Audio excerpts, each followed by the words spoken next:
morning and welcome to the regular meeting of the Calaveras County Board of Supervisors for Tuesday, September 26, 2023. We will be going into closed session. Clerk, can you please read the two items on our closed session for us? Item number 1, pursuant to Government Code Section 54957.6, conference with County Designated Labor Negotiators Judy Hawkins and Shay Johnson regarding the following employee organizations: Calaveras County Public Safety Employees Association, CCP-SEA, Calaveras Management Union, CMU, Calaveras Supervisors Union, CSU. Item number 2, pursuant to Government Code Section 54956.9D1, conference with legal counsel regarding existing litigation, Greer et al. Versus Calaveras County, Calaveras County Superior Court Case Number 18 CV 43460. Thank you. Is there any public comments in the room? Seeing none. Is there any online? There is none online. Okay, with that, we will be going into closed session. We'll be back at 9 a.m.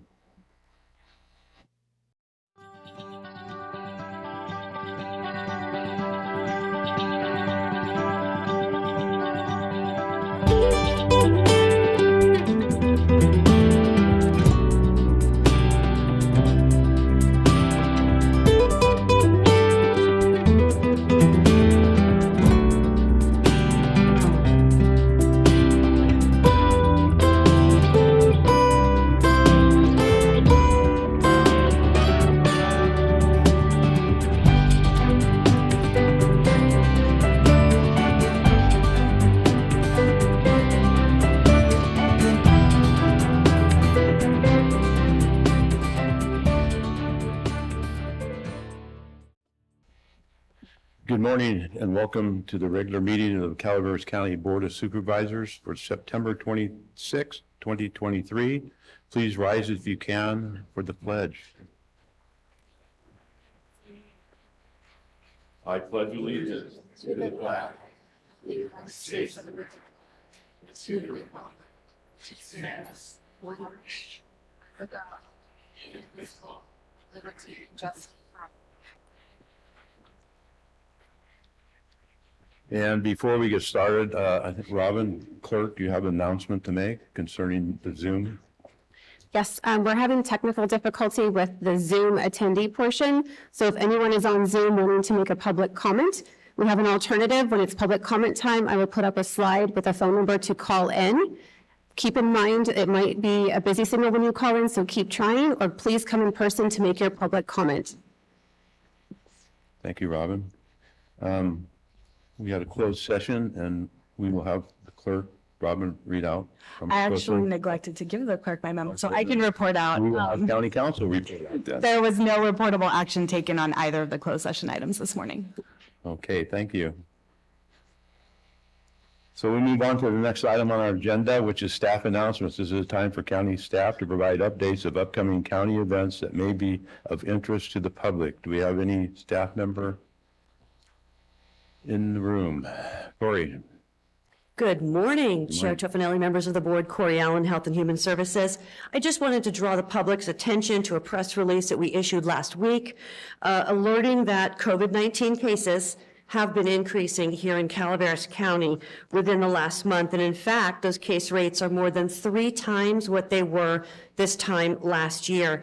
On September 11th, the Federal Drug Administration authorized the use of a new COVID-19 vaccine formula to target the variants that we expect to see this year.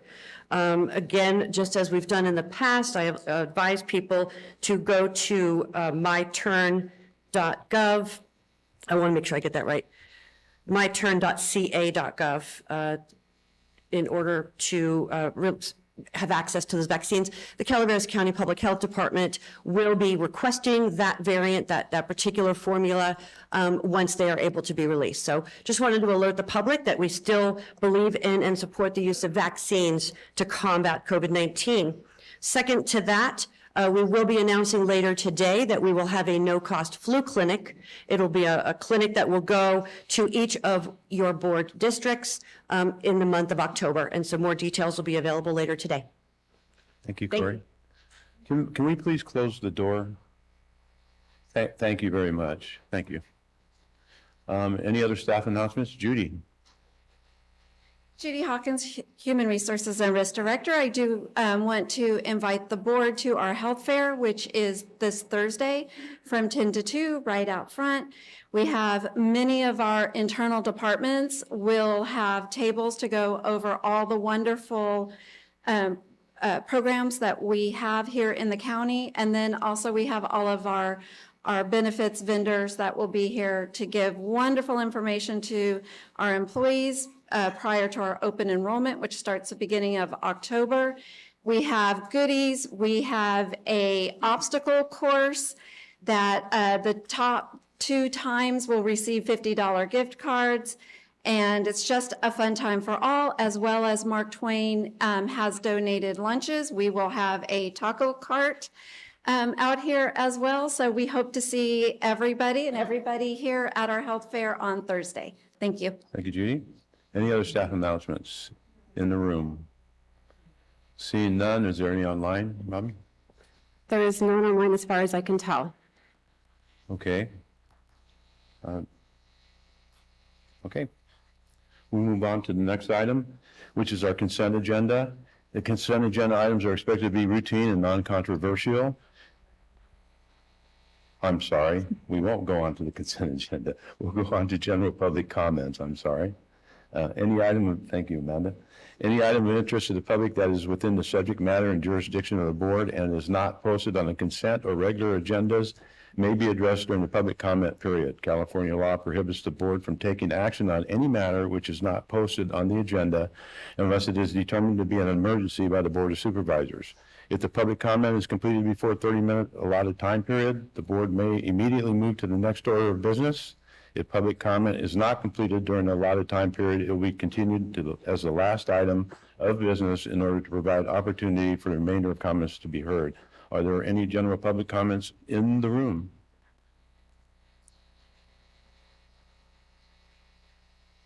Good morning, Terry McBride, new California State Committee Chair, Senator, and District 2.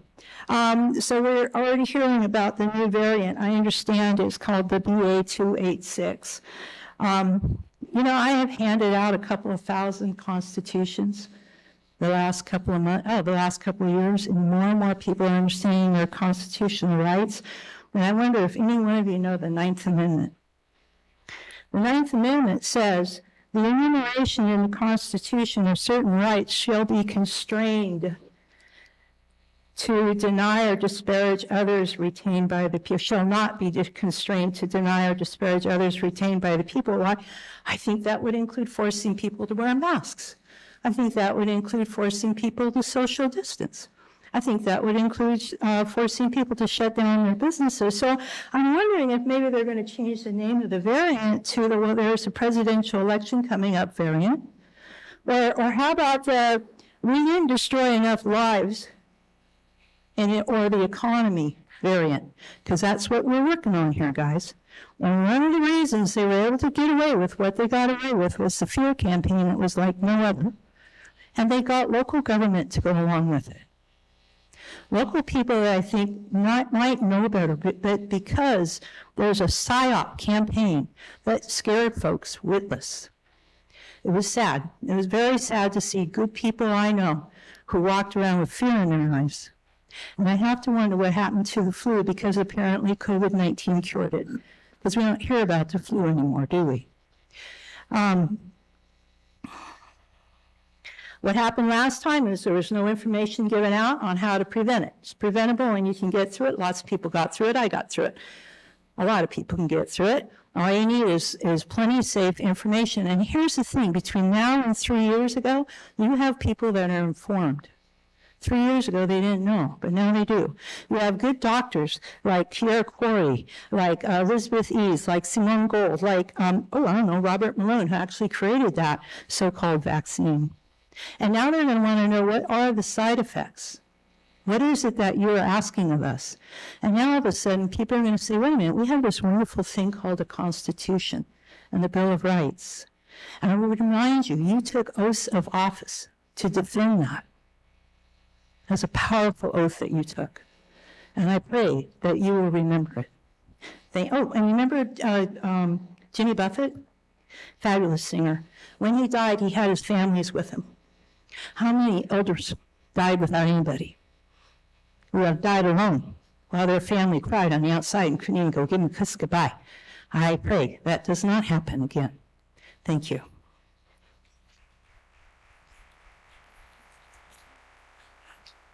Marty Crane. I'll probably take a lot of grief for this, but I just have to say, listen to your own personal doctor. Listen to the science. Science is not invented. It evolves. And when we know better, we do better. So that's why what was thought maybe 3 years ago is a little different now, because we've learned and we now do better.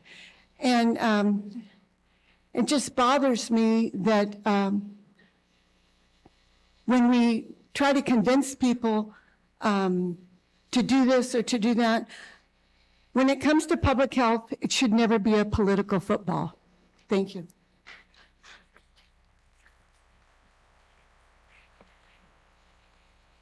Good morning, everyone. Morning. I'm speaking on consent items 14 through 16. You'll have a chance to do that. This is general. This is general public comment. When those items come up, when do the They're not on the consent? consent calendar anymore? Huh? They're not on the consent calendar? Yes, they are, but we're not doing consent right now. We're doing general public comment. You have to wait till consent comes up. Okay, thank you very much. Okay. General public comments. My name is Christopher Butner. My website is Calaveras2024election.com. I'm just going to read for entertainment purposes a couple of codes. Code 2.64.560, prohibited activities, conflict of interest. No employee of the county shall engage in any employment, activity, or enterprise for compensation which is in any way incompatible with his or her duties as a county officer or employee, or with the duties, functions, or responsibilities of the appointing authority or the county. Code 2.64.565, Code of Ethics. It is the duty and responsibility of those in public service to conduct their affairs in an ethical manner.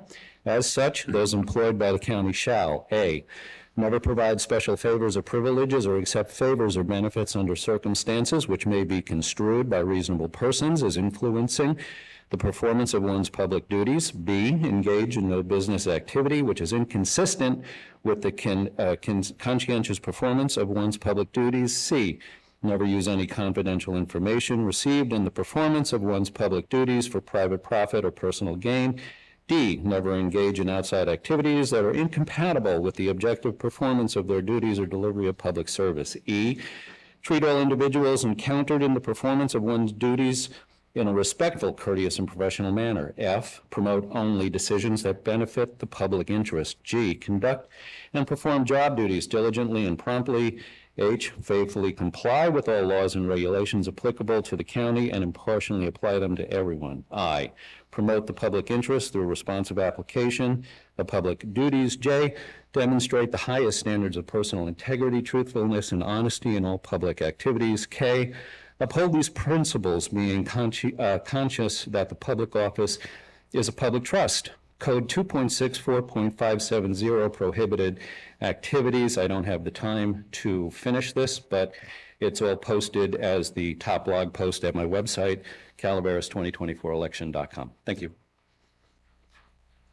Any other public comments? Any public comment online?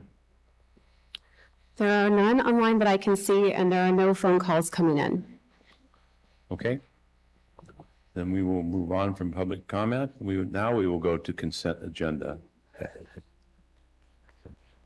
Consent agenda items are expected to be routine and non-controversial.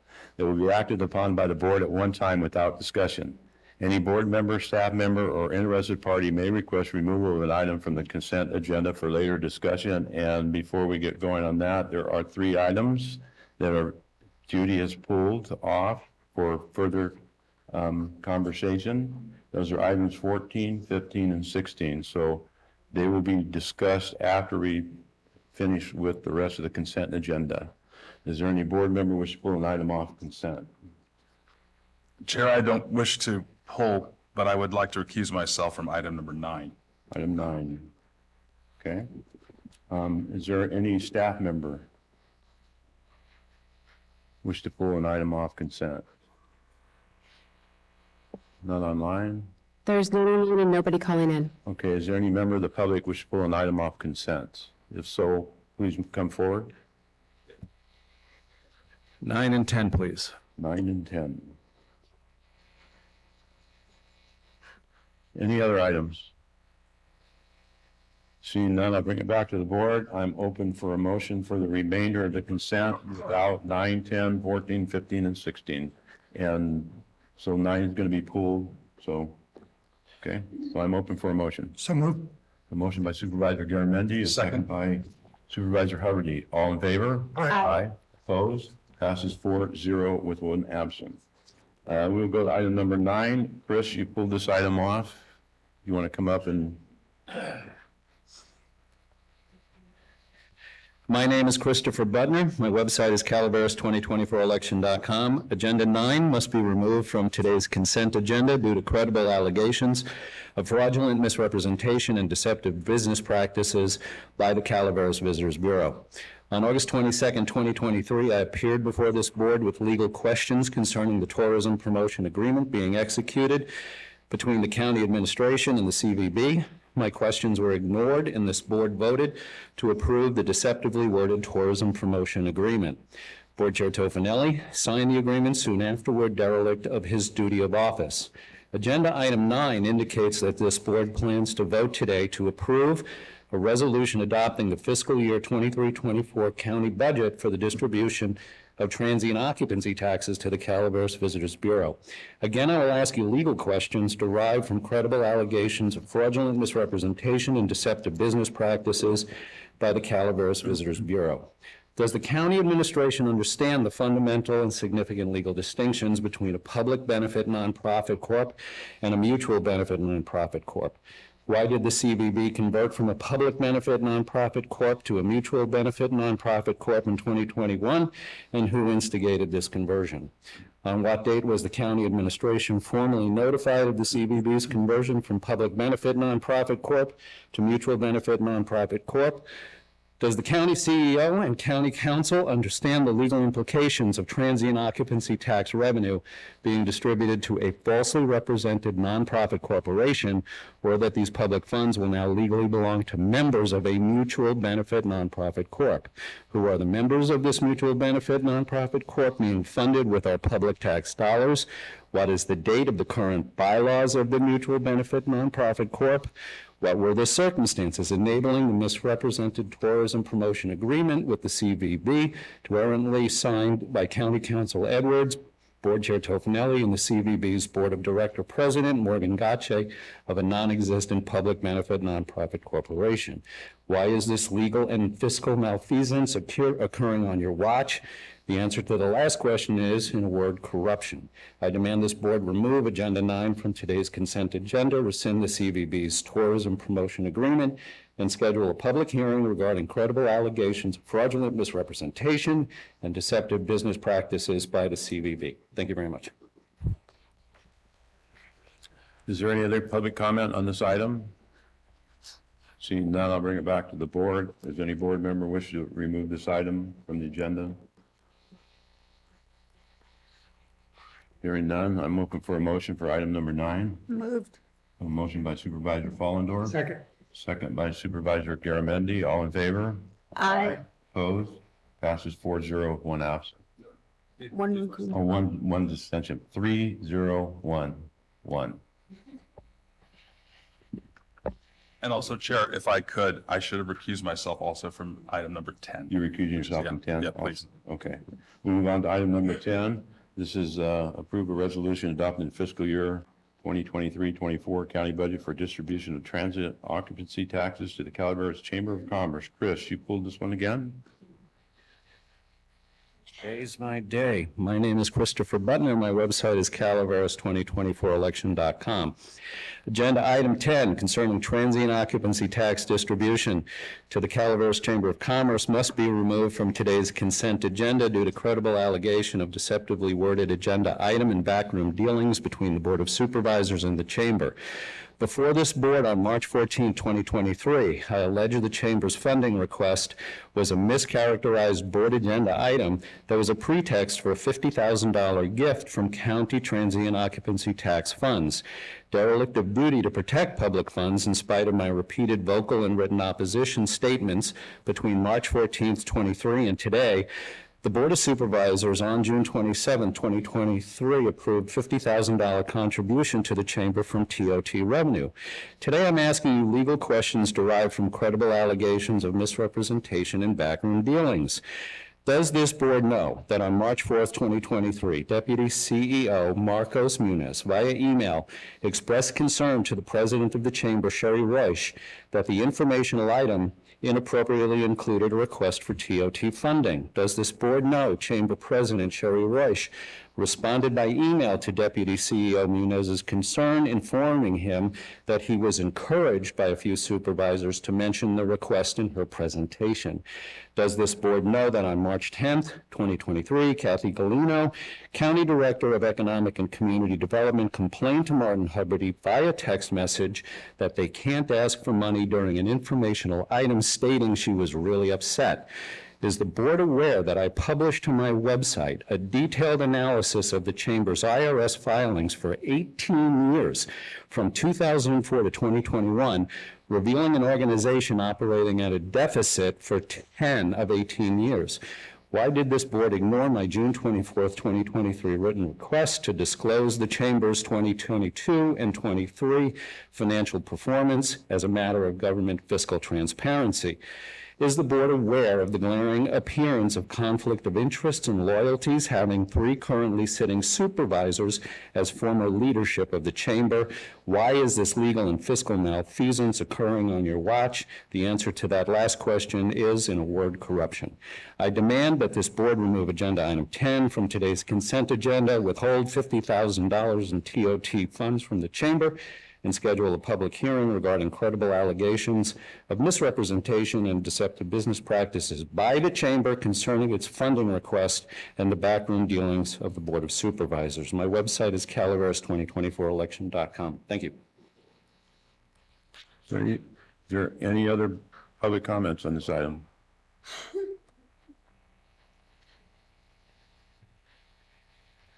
Good morning, Al Segala, Taxpayer Association.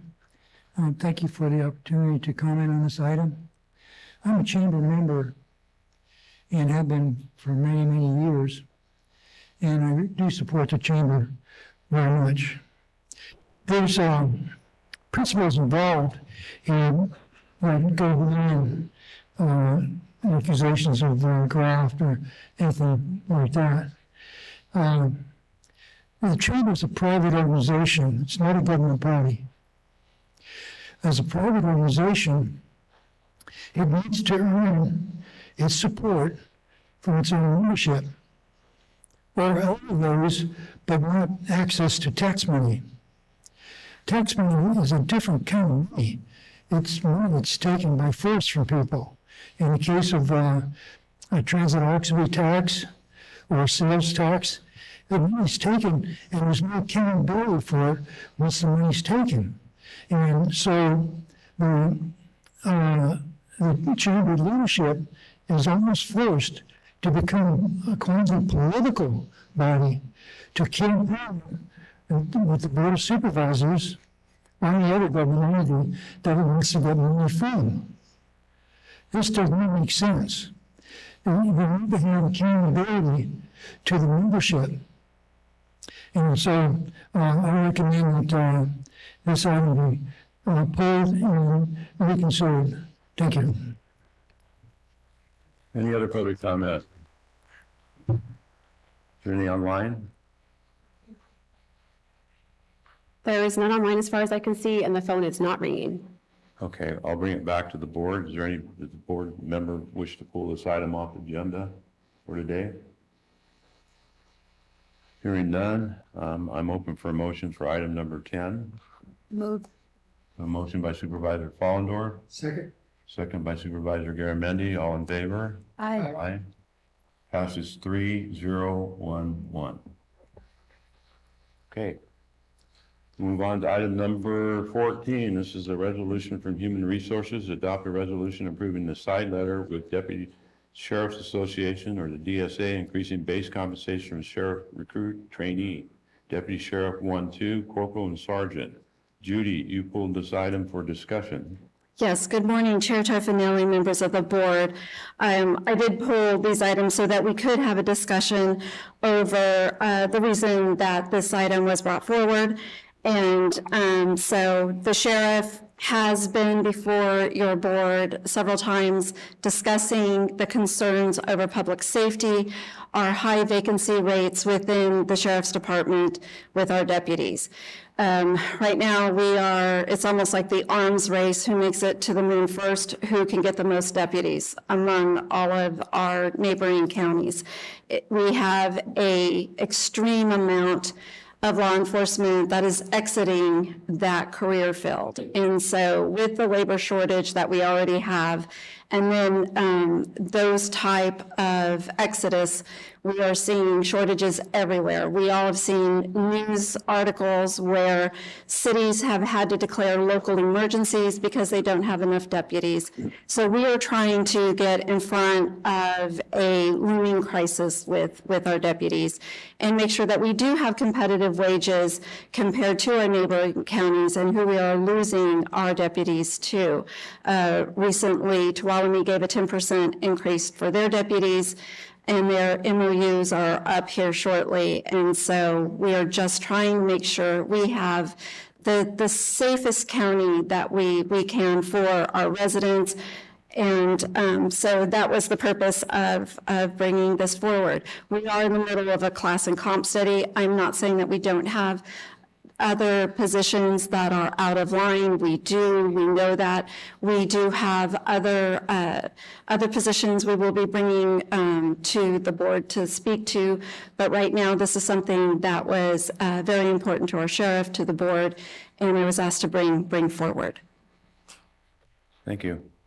Sheriff, you have a comment or two that you want to speak of? No. At this point, I'll defer to what Judy said. And I will state that if you remember in the conversations that we've had in the past board meetings, that you folks are not competing with the unions. I know that I was a union president for many, many years, and there was always that battle in between the union, the we're not there anymore.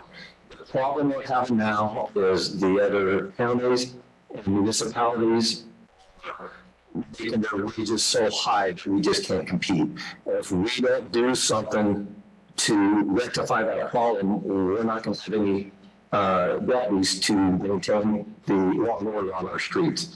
I've come up with a pretty ingenious way to do that with no cost to the general fund. If we want to talk about that, we can. But at this point, I'll defer back to the board. Thank you.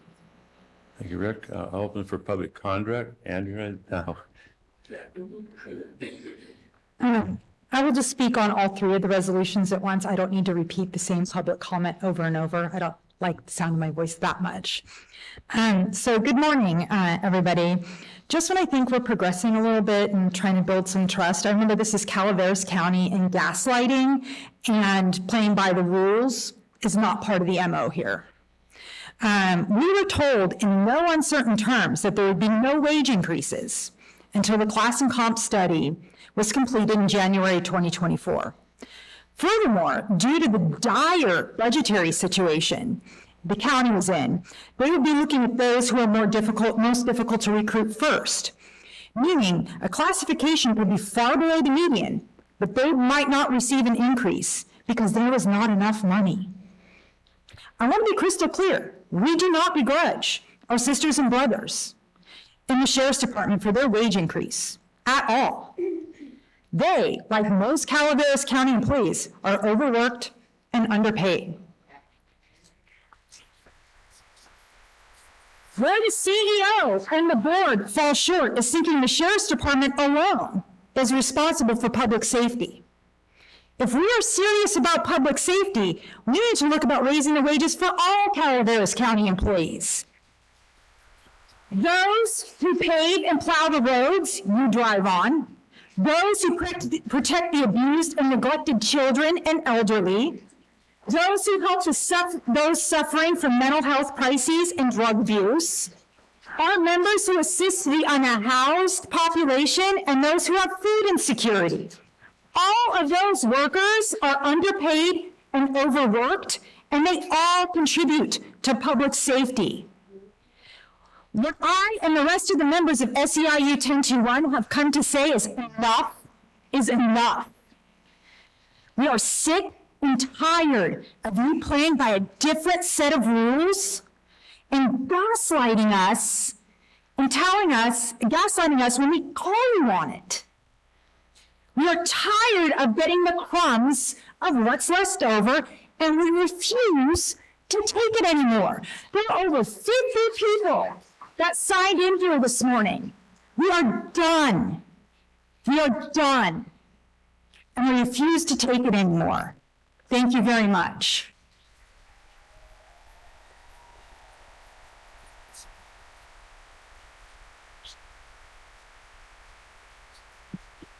Okay. Okay, we hear you. Is there any other public comment on this item? As the Taxpayer Association, it seems to be a hot item. It seems to me that one of the most important functions of government is public safety. If you look at your constitutions, you would see Amendment 5 and 14 a very clear definition of human rights and what the purpose of the American form of government is. Those rights are defined as life, liberty, and property. Of the different organizations that you're responsible for, how many closely are supporting that purpose? I think the sheriffs are perhaps number one. And of course, our fire people are close to that too, as far as public safety. The important thing is that there needs to be a connection between funding and responsibility to the taxpayers if you're using taxpayer money. And it gets a little complicated when we talk about competing salaries. But as I understand it, I'm looking at the water CCWD, actually has similar problems, and I try to understand as best I can. But it seems like the government entities are trying to match the, or maybe not exceed more than 5%, the compensation that other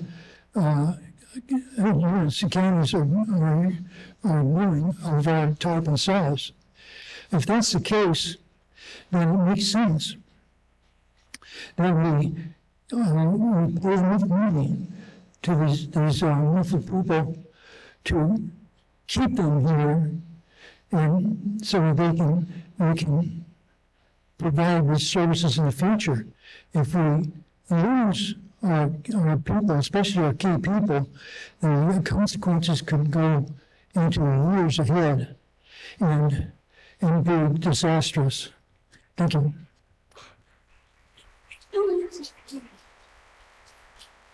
Any other public comments?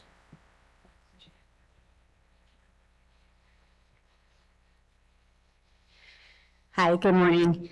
My name is Jennifer Herndon, and I am a county employee as well as your SEIU president. And I'm here to speak to you today because, a lot like what Andrea said, I just want to put a little backstory to it.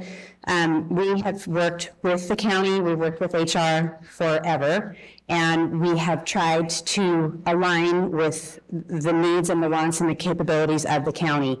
We've been told that funding won't allow raises when we've negotiated for years. We've been told class and comp studies. We've been told a lot. And we go to our membership on a monthly basis and we communicate that back to the membership, and their frustration is what you're seeing here today.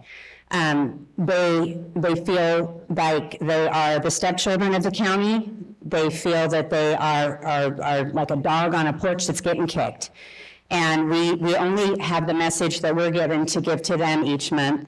And when class and comp studies and promises are left unresolved, then they're frustrated. They're very, very frustrated. When raises are given to electeds, to management, to select few, although those are very deserving raises, and the Sheriff's Department does deserve all that they can get, there is a level of frustration here that I've never seen before, and I want to convey that message to you. We are all underpaid. We can't wait anymore. We can't wait because I think there's a lack of trust that if we wait any longer, then the piece of pie is going to get that much smaller, and then there's going to be no raises for us in 2 years when it comes time to start negotiating. So I want you to know that level of frustration, and we simply want to work with you, but I want to elevate that to you. If there's a way that there's money available now and raises can be given, let's sit down and let's open and let's renegotiate, because our 3% a year is not enough. It's not feeding our families, it's not keeping our workers satisfied, and it's not allowing recruitment that we know. It's not allowing the recruitment of open positions, and it's not maintaining the current positions that need to be maintained. So thank you for your consideration.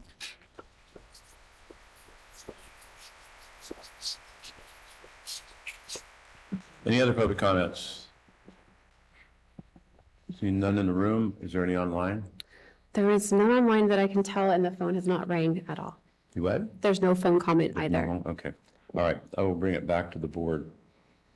Is there any staff, and Judy, you want to say anything? Teresa, any comments? So one of the things I do want to make sure and say that we do have the greatest employees of all the counties around us. And we do want to make sure that we listen to their concerns, and we are we are on target for our classification and comp study. We will be bringing information, an update back to the board on October 24th. We will have people from Evergreen here to discuss where we're at with the board. And, you know, this, like I said, we do have the greatest employees, but we do have a process right now. And we have been addressing individual positions, so. So if I could, I'd like to echo what Judy just said. We are looking at additional positions right now. We do have some classifications that are very difficult to recruit for. Some of those are SEIU positions. We do have some criteria that we've been using to evaluate just so that we can make sure that we are able to operate until the class and comp study is finished. Right now, what we're looking at are where we have higher than normal vacancy rates, very high vacancy rates in some of our departments. And then also, once we determine that we're unable to recruit, then we look at compensation, and then we work with the department to see how we can offset those costs. That's one of the things that we did with the Sheriff's Department. There is, for the next 2 years at least, not a cost to the general fund from the sheriff's raises. So the sheriff was very good at working with us and cutting his budget back in order to accommodate the raises that he needed in order to recruit. Right now, Judy, how many deputies is he down? So right today, we're down 14, but we do have other resignations, and we're expected to be down, I know, at least 2 more shortly. Rick, I don't know if you've heard of any others. If I can comment to that, we actually, we have 7 vacant positions right now. That includes the 6 that we have in the police academy that will be graduating at the end of this month. I've got 1 vacant corporal position, 6 vacant deputy one and or two positions. And I am soon to be down 2 sergeants that are both going to be leaving the department for my funds. Okay. Any board comments? I will say this, and I gave the State of the County speech to the chamber at their State of the County breakfast. I asked if there was other public comments, and nobody stood up and came to the mic. That's why I brought it back to staff and the board.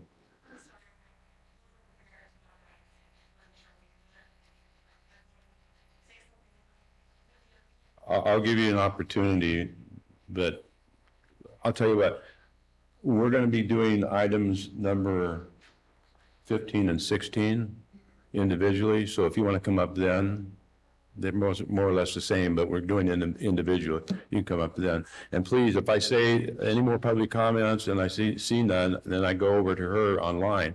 That's the end of public comments. So make sure if you want to speak that, you know, and I'll try the best I can to, but I have to follow what rules we have set. So, but I did want to say that I did give a speech at the State of the County, and I tell you what, I praised all the staff, all of them, from the department heads down to staff, the everyday workers, and how great of a county and employees that we have right now. Things are running very smoothly, and that's attributed to you guys and the work that you do every day. Truly, if when we get the comp study back, or even we're looking at some of the positions right now that we're desperately needing to recruit, because you guys are working, trying to fill other positions.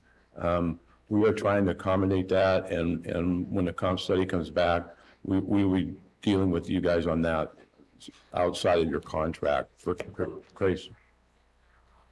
And I think that's one of the ones that we're looking at right now, coming back on the 24th. So, okay, I can't, when we go to the next item, but I did praise all of staff and all of you guys for the everyday work that you do. I just wanted to mention that to you because I really believe you guys do a great job, absolutely. So with that, I'll bring it back to the board. We have a motion, other comments? Have a motion on this item? So moved. A motion by Supervisor Garamendi. Do I have a second? Second. A second by Supervisor Fallendorf. All in favor? Aye. Opposed? Passes 4-0-1. We'll move on to item number 15. Judy, this is a resolution to adopt this is a resolution from Human Resources to adopt a resolution approving a side letter with Sheriff's Management Unit, SMU, increasing base compensation for the classifications Lieutenant, Correctional Lieutenant, and Captain. Judy. Thank you, Chair Tofinelli. And this item was pulled for discussion and to also clarify that the severe compaction, because of giving the increases to our deputies, corporals, and sergeants, that we did have to make sure that we had, that we increased also our lieutenants, correctional officers, and captain, correctional lieutenant and captain, to keep them, the compaction from being severe, or our sergeants making more than our lieutenants. The big difference there is our sergeants are hourly employees, they are paid hourly, and that our lieutenants are exempt, and they do not get that hourly wage. And right now, you know, with our vacancies, trying to get sergeants to move up to lieutenants or, you know, into other higher levels is very difficult because they're giving up a large amount for the amount of work that they're doing. And so that's why this is being brought forward. Thank you, Judy. All right, public comments on this item. There you go.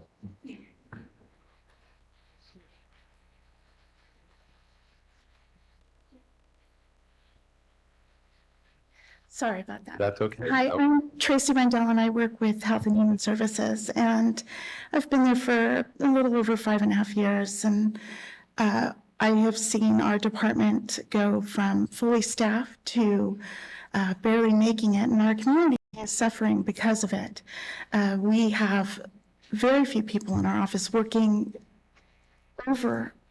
overtime, over hours, staying late, not because we feel we have to, but because we want to. This is our community. We all live in this county. I live here in San Andreas, and I see the changes that it makes here in this town.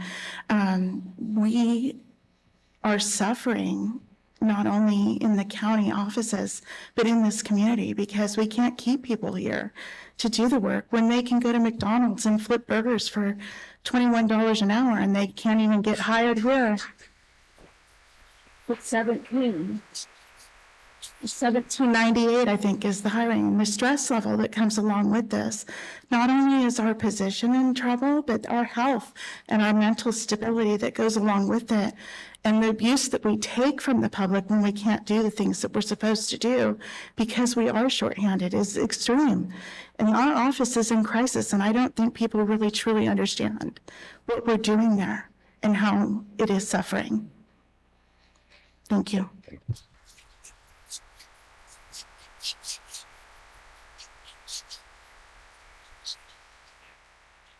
Good morning, Board. Jennifer Pruden, Supervisor, Health and Human Services.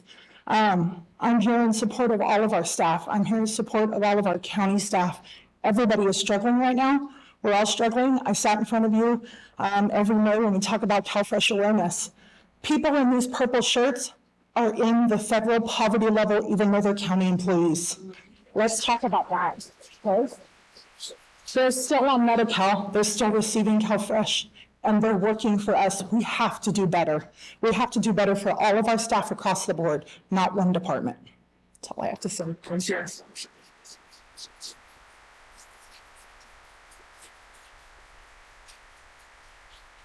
Any public comments on this item? Okay, there's none in the room, online. There is none online as far as I can tell, and none on the phone. Okay, I'll bring it back to the board. Judy, you have any final words you'd like to say? No, except for the fact that, once again, I do know that we have some bridge issues across the county, and we are working on them. Okay. All right, they'll be coming to the board? Yes. Okay. All right, we'll look for those sometime in October. Okay, all right. Martin, Supervisor Hubbard, your light is on? Sorry. Anything to talk? No? Okay, since there's no comments, I will make a comment again. I understand, and we are working on some of the items that you're speaking of today. We're well aware of HHS and some other items that will be coming back to this board. And public safety is not only the sheriff, I agree, correctional things you do in HHS, dealing with the public. This item is here. The sheriff gave up some items in order for this to, out of his budget, to pay for these raises over at least the next 2 years, and then we'll go forward from there on how we're going to deal with it from that point. But he did take from his budget to pay for these. So it's not just cut out of the general fund anymore. It would take a 4/5 vote for us to do that. What's happening here is, again, he's taking money out of his budget to pay for the raises. So with that being said, I'm open for a motion on item number 15. Motion by Supervisor Garamendi. Second. Second by Supervisor Fallendorf. All in favor? Aye. Passes 4-0 with one absent. We'll move on to item number 15. This is a resolution from Human Resources to adopt a resolution approving the salary increase to the base wage of the undersheriff. Judy, you pulled this item? Yes, thank you, Chair Toffanelli. This item, because right now there is a severe compaction between our captain and undersheriff, and in some cases, the captain can currently make more than the undersheriff. And so we are to keep in line the compaction between the positions. We are asking to adjust the undersheriff. I'll give it a minute for the room.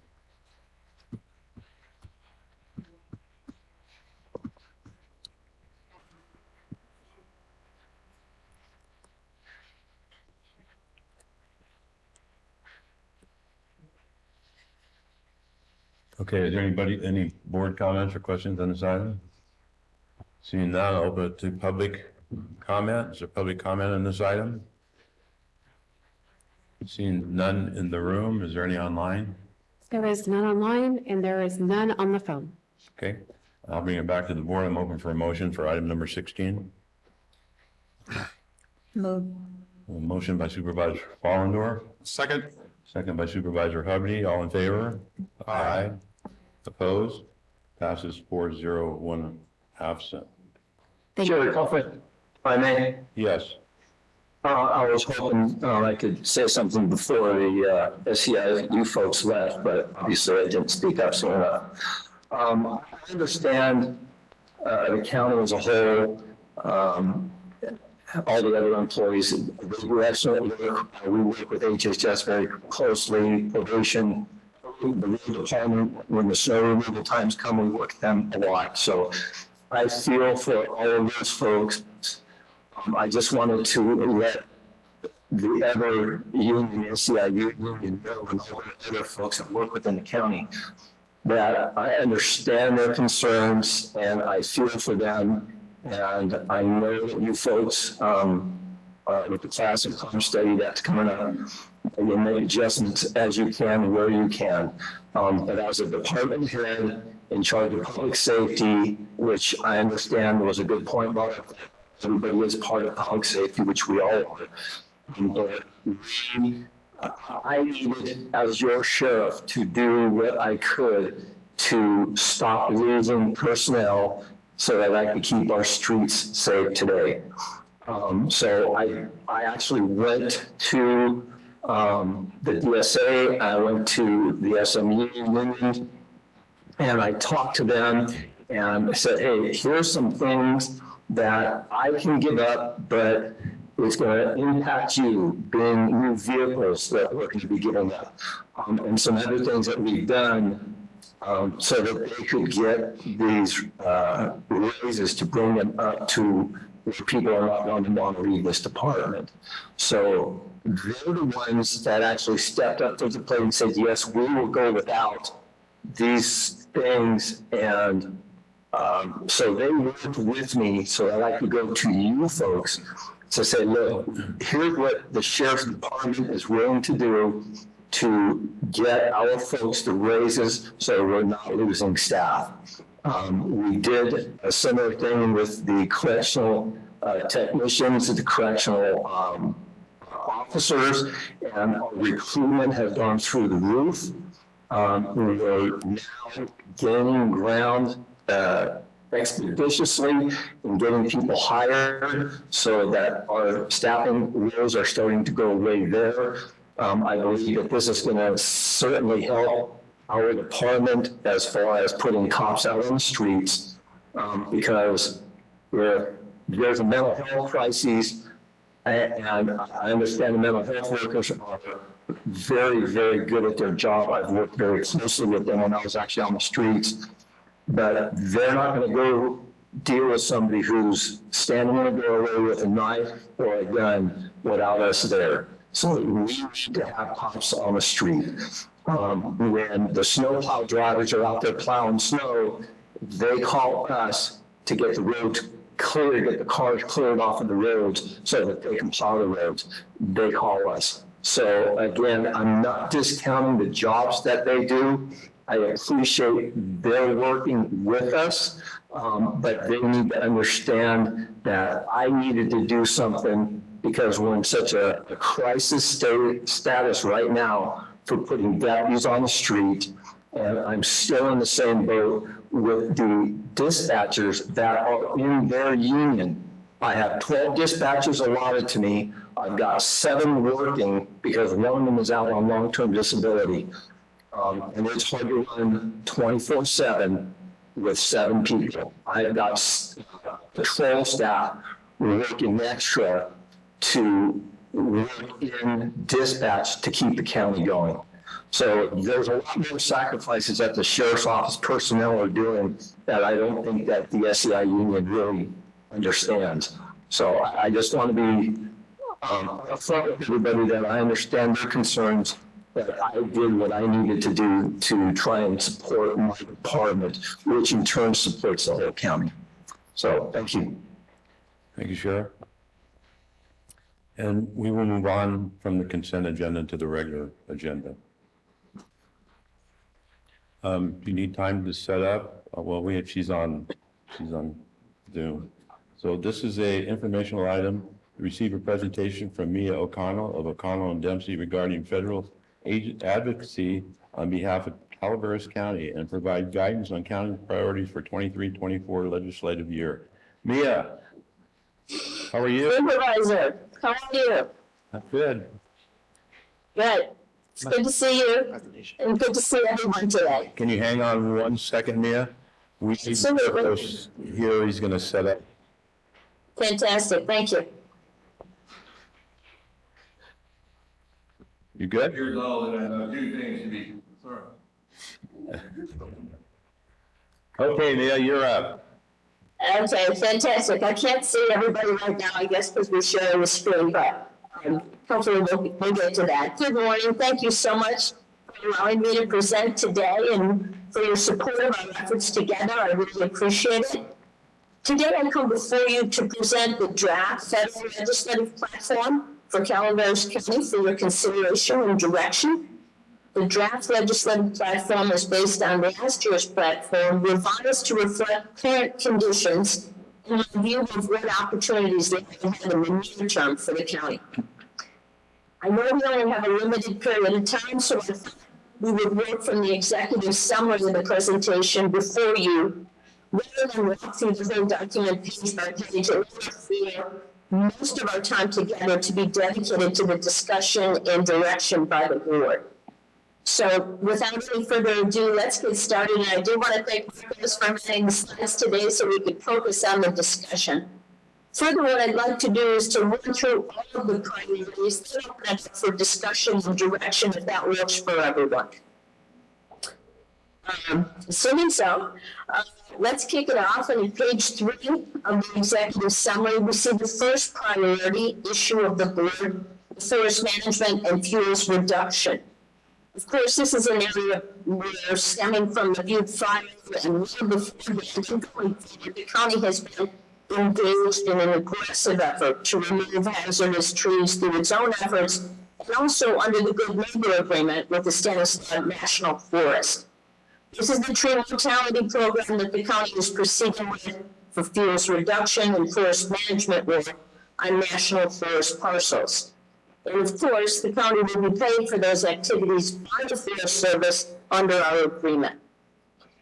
Given the significant funding in the Inflation Reduction Act of 2022, which is about $1.8 billion, and the high level of funding in the annual appropriations bill on top of that, now about $200 million for fiscal year 2024 for forest restoration and wildfire prevention activities. The recommendation here is to continue to aggressively pursue these agreements, and we will continue to assist the county in working with the Stanislaus Forest leadership and pushing for approvals when good neighbor agreements and supplemental project agreements are being pursued by the county. And turning to the next priority issue, transportation funding, State Route 4 Wagon Trail Realignment Project, Eastern segment. As the county works to successfully fund the key remaining elements of the Wagon Trail project, most recently with the $5.2 million for the right-of-way and design of the Wagon Trail project. We will work closely to brief Public Works Department and CCOG on key funding opportunities at the federal level. The recommendation here is for action in the upcoming year. And the right-of-way and design work is underway, along with the development of an evacuation study. We will continue to work to assist the county, and this time we'll be pursuing a grant this coming spring for construction funding under DOT's Promoting Resilient Operations for Transformative, Efficient, and Cost-Effective Savings Transportation, the program otherwise known as PROTECT, which specifically includes evacuation routes as a type of key eligible project under this program. We are monitoring the grants that DOT will be awarding here in this first year for the PROTECT program to determine what's being selected in order to inform the county's grant application, which will focus on the project's role as an evacuation route for the area. And we will also describe the use of the route by disadvantaged communities, which is a priority for this administration. In addition, we'll be focusing on preparing and engaging the congressional delegation to support the county's grant application, and we'll be advising DOT's Office of the Secretary that we are pursuing funding for this evacuation route in order to raise the profile of the request. As many of the supervisors know, we have discussed this project with the Secretary's office in the past, and they have thought this PROTECT program would be a good fit for our project. The third priority issue outlined on page 3 and 4 focuses on flood protection at Cosgrove Creek. As a result of the presidentially declared disaster in the county in January of this year, the level of water of Cosgrove Creek again reached significant levels, with the usually 25-foot wide body of water expanding to about 150 feet, leading to damage to homes and businesses and major flooding in the community. Not only were the winter storms causing flooding, damaging homes, businesses, and rendering homes unfit for housing, but we have reason to believe that the releases from New Hogan Reservoir, coupled with the back-to-back storms, will increase the damages to our area. The flooding not only threatened roads, but caused stream bank erosion, leading to excessive sedimentation and resulting in significant debris and sediment, along with small trees being caught up and collected around a number of bridges along Cosgrove. This led to emergency situations threatening roadways and emergency transportation throughout the area. County leadership and the consultant met repeatedly with the Corps from February on, and the Corps has identified an emergency permitting authority that the county could consider applying for to use on an emergency and one-time basis to remove the trees and shrubs and sediment around the bridges. Upon further investigation, however, it was identified that the work would require an outside consultant to prepare an engineering plan for the permit. And further, it was recently determined that the sediment removal work, which would be done at county expense, will probably only be temporary in nature. In addition, and at the request of the Corps, the county and our team put together a package of dated and timed photos, videos, and articles regarding the January flooding to show the correlation between the flooding on Cosgrove Creek and the releases by the Corps of New Hogan Reservoir during the winter storms. County leadership requested that the Corps use this information in its update of the New Hogan Water Control Manual to determine if a change in operation should be made at New Hogan Reservoir by the Corps regarding the timing of its releases. The recommended action here will be to work and continue to work with the County Public Works Department to support its search for long-term resolution for sedimentation and vegetation issues at the creek, along with assisting the county to engage in the public comment and public participation for the Corps' update of the New Hogan Water Control Manual to seek relief for the community regarding the timing of releases of water from New Hogan Dam by the Corps of Engineers. The fourth priority issue regarding FEMA's efforts is at page 4 of the executive summary, and it focuses on the county's and the consultants' efforts in working with FEMA.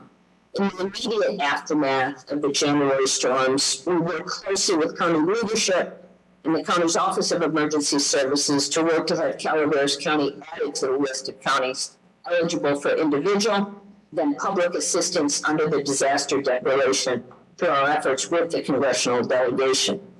This was a successful effort. And further, over the last several years, we've worked closely with the county's Department of Emergency Services to push the California Office of Emergency Services and FEMA to secure FEMA's approvals of the county's various project claims as a result of disasters. Our recommendation here is for us to continue to support the county's effort with Cal, OES, and FEMA through our work with the congressional delegation and with the agencies directly in working to secure approval of the county's projects. The fifth priority issue identified at page 5 is the pursuit of federal infrastructure funding. The Bipartisan Infrastructure Act and the ongoing appropriation bills on top of that that focus dollars and attention on key issues for the county, including funding for transportation, Corps of Engineers flood control in other areas, Department of Agriculture programs, including fuels management and community health programs. The recommendation here is for us to continue to work with the county in pursuing federal funds stemming from the Bipartisan Infrastructure Act and annual appropriation bills in the transportation arena for the Wagon Trail project, in the agriculture and fuel reduction arenas for additional funds for good neighbor agreements, in the health facilities construction and equipment and community facility space, including funding for the HHSA Public Health Division facility, and flood protection arena for efforts around Cosgrove Creek and disaster mitigation through FEMA funding for county projects. The sixth priority issue of the county, found on page 4 of the executive summary, is the potential federal funding sources for the county's health and human services agencies, in particular, the Public Health Division. With the receipt of the $22.6 million for the county's behavioral health integrated service site, the consultant has been working closely with county administrative leadership to determine whether there were federal funding opportunities to build on this behavioral health facility in some way to house the county's public health division. We have identified a number of programs which the county could seek funds for through a community-directed spending or earmark request to our congressional delegation, and we've discussed these opportunities of seeking fiscal year 2025 funds in working with Senator Feinstein and Senator Padilla's offices. The recommendation here is to pursue funding earmark in the Department of Health and Human Services Health Resources and Service Administration under the Health Facilities Construction and Equipment Program or under the Rural Health Program. Both accounts will allow for grants for construction for projects to improve healthcare services. We will continue to work with Marcos and Ms. Hitchcock to determine if the contract for the behavioral health facility would allow for federal funds to be added to the facility to accommodate additional health-related activities of the county, such as an additional floor dedicated to the county's public health division. The seventh priority issue of the county is entitled Water Resources and is found on page 5 of the executive summary. While the county has been engaged with the Corps with regard to Cosgrove Creek and finding solutions there, the board has also expressed interest in supporting other county agencies' water and wastewater efforts to encourage continuing development within the county. These efforts could also include cooperative work to support projects to address the Groundwater Sustainability Agency's efforts to manage the groundwater resources in the county and recharge groundwater in the county as well. So the recommendation here is, in addition to pursuing flood protection solutions along Cosgrove Creek, is that the board would continue to encourage efforts to work with county agencies to support their water and wastewater projects to provide for continuing development in the county, and further, that the board would also support efforts to promote projects that are necessary to address the needs identified through the Groundwater Sustainability Agency's work to manage the county's groundwater resources and to recharge groundwater in the county. And then I'd like to turn it back to the board for questions and your direction. Thank you so much. Thank you, Mia. And it looks like all the construction in your home is completed finally. Yes. Yes, we suffered through that and went to the other side. Thank you. Any board questions or comments? Are you willing to go forward on all the items that she spoke about, which is what we've been, for the previous couple of years, we've been. Yes, Chair, I just had a quick question about FEMA reimbursement. I don't know if that comes into Mia's job description, but is that something that we could talk about? Absolutely.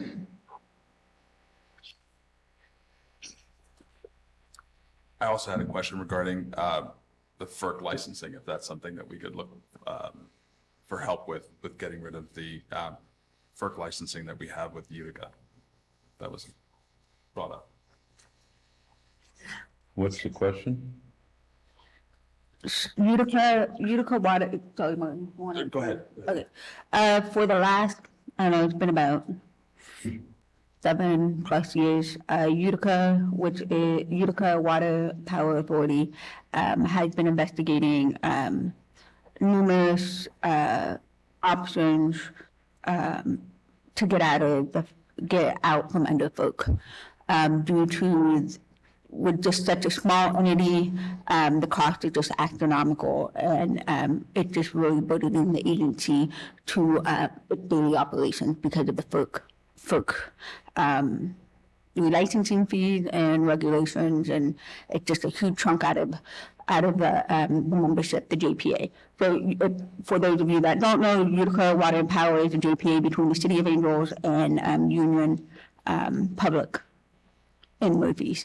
And they have made some strides the last couple of years to really get heard at the federal level to start working towards a FERC exemption. So they will still be providing water. They will still be operating the powerhouse. It's just an exemption request, which I think will be coming to the board in the next couple of months. From UWPA regarding this, but so Martin, is there something that more, other than just a letter and a conversation, a presentation, can we start helping them with at this level to help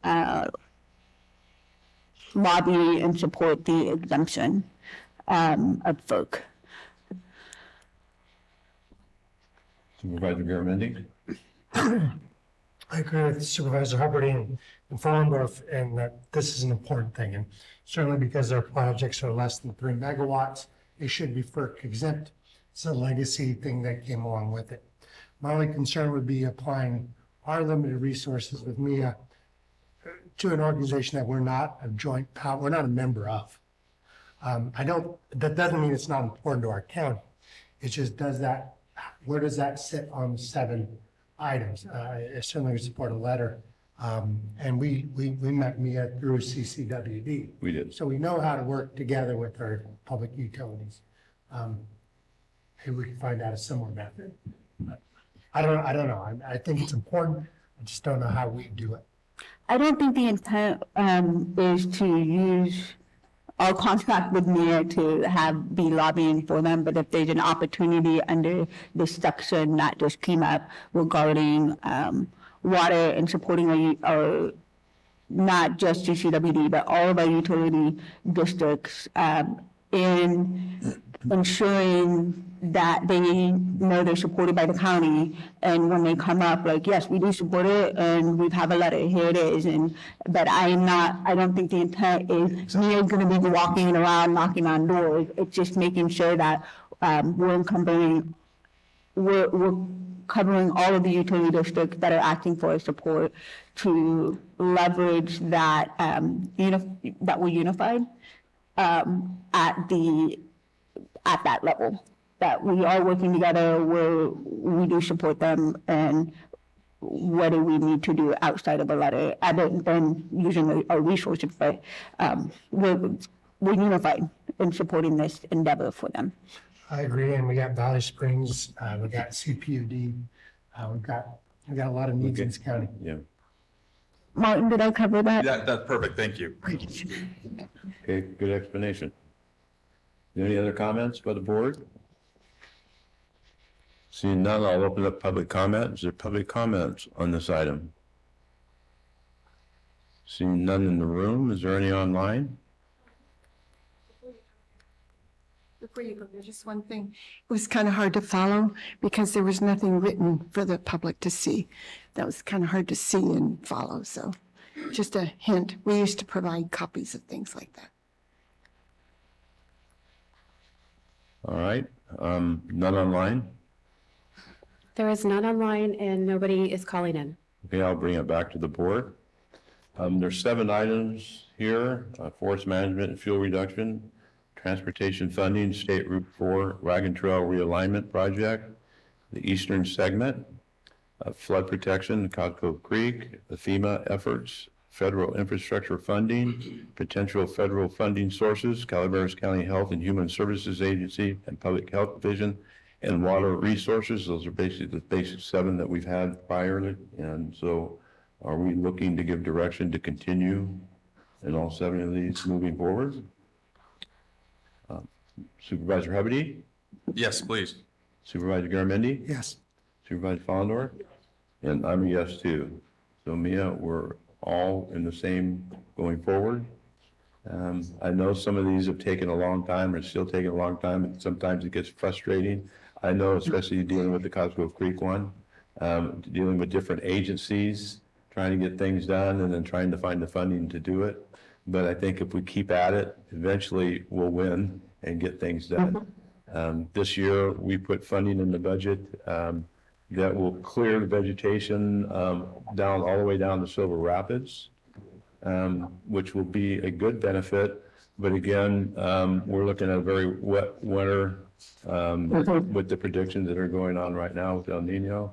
So hopefully that helps somewhat. I can't say, even, last year, the whole state flooded basically. So at least we're having some efforts to do that, and then we'll try and go forward. You did mention some of the one project that we determined that might be temporary. I think we need to look at the whole picture and then get the permits, and then look for the funding once we have that as we go forward. Maybe through FEMA or some other federal agency that we can go to. Those are my comments. Teresa, you have something? I do not. I just want to thank Ms. O'Connell for her great work on this. She's been a pleasure to work with, and I know that Marcus and I have appreciated her work ethic, so thank you, Mia. My pleasure. Thank you so much for your support. Appreciate that, Teresa. Thank you. Well, thank you, Mia, and you have the same 7, so you've been working on them, so you know what to do. And again, thank you for your presentation. My pleasure. Thank you so much for your support. It's a pleasure to be here with you again. Thank you. All right. So we will move on to the next item, which is item number 23, and we'll take a 5-minute break between this item and the next item.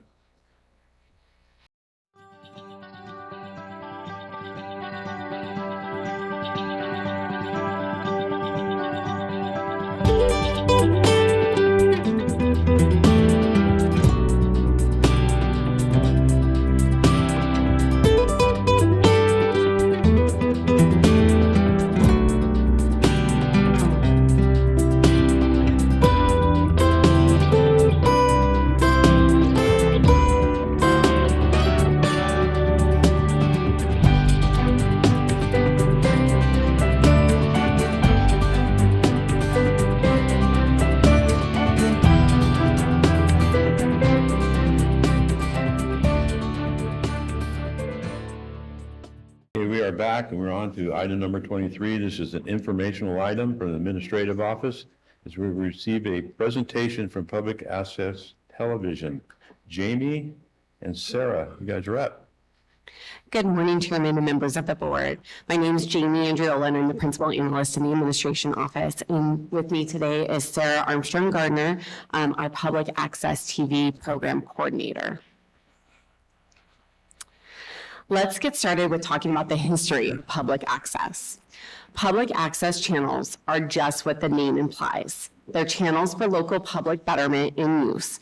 They embody the principles of free speech and community voices in a changing media landscape. They were made possible by Cable Franchising Policy and Communications Act, passed by Congress and enacted in 1984. The need for local public channels on the then new cable systems was debated since the late 1960s, with many versions of the Cable Act being introduced. Because of that, many local governments had already requested and been granted cable channels for their communities by that time the Cable Act was passed. The channels are requested for local use by local governments and can be a public channel, a government channel, an educational channel, or any combination thereof. So public access TV channels, so how did public access TV channels come to Calaveras? Simply put, through the actions of Paul Moeller. Paul Moeller is the father of Calaveras Community TV and was a tireless advocate for the positive power of television programming. Through his efforts, the Calaveras County Board of Supervisors requested their first cable channel in 1981, which was a public channel that, and that year, local programming began. That channel is still cable casting on Channel 7. Paul was the driving force behind the creation of Calaveras Community TV, which is a nonprofit that built the studio with all volunteer labor. The studio opened in 1991, and we are still using it today. In 2000, the Calaveras County Board of Supervisors took over the operations of the studio and requested a government channel be added to the local lineup. Since then, PATV has operated both channels 7 and 9. How is PATV funded? Studio operational funds come through the county general fund. It is a standard within PEG Access Arena for local governments to allocate a percentage of the cable franchise fees for this purpose. The franchise fees are collected from the local cable provider for the use of public byways to lay their utility lines and are still based off of cable subscriptions even in this day and age of broadband. Other funding sources include the California Digital Infrastructure and Video Competition Act, otherwise known as DIVCA, which was enacted by the state of California in 2006. This is a dedicated funding stream that cannot be used for general operating expenses. PATV gets their funding by filming government agency meetings like Angels Camp and City Council meetings as well. PATV also sells copies of programs from their archive to the public. The nonprofit Calaveras Community TV is still active and historically has purchased equipment for the studios to use, like the digital cablecast playback system. So where can you watch us? We cablecast on Xfinity channels 7 and 9, Volcano Communications channels 21 and 22, and CalTel channels 7 and 9. Our geographic coverage is in both Calaveras and Amador County. Subscriber and viewership. In the PEG access world, the question of subscribers comes up frequently, and the reality is at this point, no PEG access facility has access to that information. The ability to get that information was not written into the Cable Act, and because of that, cable providers do not have to provide that information, and they don't. The California Public Utilities Commission is currently doing a large study about cable and broadband providers and the services that they are providing to their customers. This study is focusing on whether or not customers are getting the services in which they are paying for. As part of this study, the CPUC has requested and been given subscriber information for all cable and broadband customers in California. Because of this, when the study is released in mid-2024, for the first time, PEG access facilities like PATV will be able to see how many subscribers they have for their channels. You can watch PATV online, not just only through the cable channels. We are available on YouTube and Roku through the YouTube channel app and the Xfinity app. Online viewership. At PATV, we consider YouTube a third channel, and currently it is the only channel that is providing us with information on viewership data. In the last 90 days, our programming has been viewed 10.4 thousand times and 1,000 hours of watch time.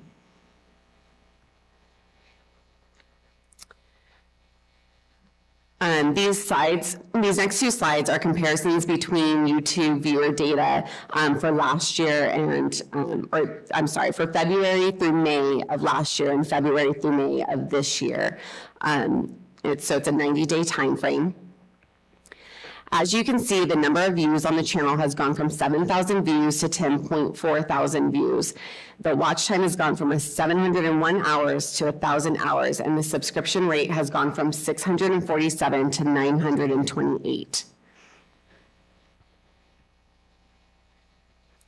We're on other social media platforms, including the TikTok and X, formerly known as Twitter. You can also listen anywhere. We have our podcast channel.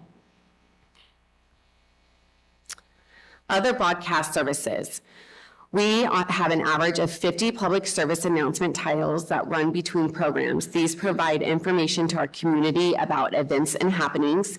These are both graphic-based and video-based and are shown not only on our channels, but across our social media platform as well. We also have an advisory message strip that is activated whenever there is an emergency in the county. So far from last year, advisory message strips have informed our community about heating centers, cooling centers, flooding, fires, and evacuation information. This strip not only goes out to our cable channels, but also is seen on the Xfinity app as well.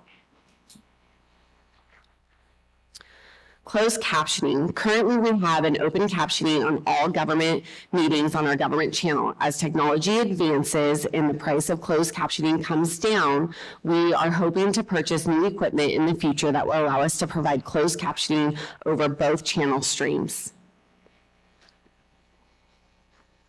Media training. PATV provides a variety of media training to the public. This includes the Content Creator Cafe that meets the third Wednesday of the month and gives participants the opportunity to learn new aspects of media creation in a relaxed and collaborative environment. In collaboration with the Manzanita Writers Press, PATV has taught Tech Tuesdays at the San Andreas Senior Center. In teaching this class, it became apparent that there was a further need for individual tech training for seniors. So now PATV offers individual training to seniors who make an appointment at the studio to help them with their tech and media questions. PATV offers regular media classes. Unfortunately, these have had a low attendance, so we do offer individual training to those who are interested. Our first intern has been a success. They came into the studio with very little media and office experience, and within a month have learned storyboarding, basic media creation, and editing, as well as being involved in the making of our regularly scheduled studio programs. Community group collaborations. PATV is always on the lookout for ways that they can collaborate better with community organizations. The Love Your Pet video contest was a collaboration with Friends of Calaveras Animal Services and Calaveras Community TV. There were 40 entries and almost as many who attended the screening and awards ceremony at the studio on February 11th of this year. This event raised over $400 that was split between both nonprofits. PATV is a support organization for a grant awarded to Manzanita Writers Press for the California Department of Humanities. This includes helping them film interviews for their oral history project so that the local history is not lost. This project will continue until the end of 2023, and they're aiming for at least 50 interviews of Calaveras County residents telling their experience of living in the area. Beyond the videos, the interviews will be turned into an audio history project and a book. Community programming. As more people rediscover PATV, as we are having more community members turn in programs and use the studio to produce their programs, we have 17 community producers who regularly submit programs for playback. Some of these producers turn in programs a couple times a week, while some turn in every a few months. In addition to these, we have 4 community producers who regularly use the studio to film their programs. They come in at least once a month. Community producers have turned in about 170 programs for playback in the last 12 months. We also have 4 community producers who are working on documentaries who I haven't included in these numbers because they haven't turned in programs yet, but they do use the studio space and equipment. When their projects are completed, they will air on our Channel 7 and on our YouTube channel. PATV typically films 6+ local government meetings and town halls a month, including the Board of Supervisors, Planning Commission, the Council of Government Meetings, and the Angels Camp City Council. Community members can watch these on Channel 9, the YouTube channel, and listen on the podcast channel. Now the exciting part, the vision and opportunities. There are several opportunities within upgrades. There is a major need for upgrading of the studio equipment, both at the studio and in our boardroom for our meetings. I'm currently working with Sarah to create a 3 to 5 year capital plan utilizing that DIPCA funding that was talked about earlier. Community engagement. There's always opportunities within community engagement. We'd like to make sure that we are creating a greater partnership within PATV and Calaveras Community TV, as well as local departments, and getting them more involved with PATV and that collaboration. Making the studio a community hub, especially maybe even utilizing some of the partnerships with the school district. Grant opportunities. We're always looking for grant opportunities to help fund opportunities within PATV. Sarah is actually applying for a grant this week through HHSA for a mini grant, would actually help bring tech services to seniors. Along with the community engagement, we talked on the partnerships, so growing partnerships with the school district, the Visitors Bureau, the Chamber, that partnership synergy within departments. If we could collaborate more with departments, we could limit the amount of duplication that's being done and have a broader reach with the information. And then bringing back that intern and workforce development and growing that program even further than what it was last year for the first time. Government vision. PATV brings transparency to the public with the government, and so we want to keep expanding that. We'd like PATV to be at the town halls that are being put on.